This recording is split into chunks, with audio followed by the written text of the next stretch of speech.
मोत्याच्या हारापेक्षा घामाच्या धारांनी मनुष्य अधिक सुंदर दिसतो. शेवटी आयुष्यात अशी वेळ येते की माणूस तक्रार करणं बंद करतो, कारण त्याला कळतं की काही लोक बदलत नाहीत, काही नाती परत आयुष्यात येत नाहीत आणि काही जखमा समोरच्याला कधीच कळत नाहीत. माणूस मग शांत राहायला शिकतो, आपल्या वेदनांना मनातच सामावून घ्यायला शिकतो, कारण वेळेनं शिकवलेलं असतं तक्रार करून काहीही होत नाही, पण स्वतःला सावरलं की सगळं हळूहळू ठीक होतं. वेद शब्दांची आहे की नाही, हेच खरं महत्त्वाचं आहे. म्हणून तक्रार करणं सोडून दिलेलंच बरं असतं.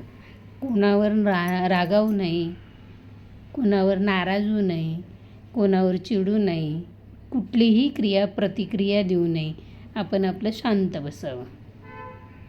नाव सौ प्रमिला रवींद्र ब्राह्मणकर. प्रमिला छंद, प्रमिला ब्राह्मणकर 2 चॅनल आहेत. सबस्क्राईब करा, लाईक करा, शेअर करा. कुठला व्हिडिओ आवडला ते बघा, कुठे कुठे गेले व्हिडिओ ते मला बघू दे. माझे चॅनल तुम्हाला कसं वाटलं ते कमेंट बॉक्समध्ये कळवा. आपल्या मित्रमैत्रिणींनाही सांगा. माझे नाव सौ प्रमिला रवींद्र ब्राह्मणकर.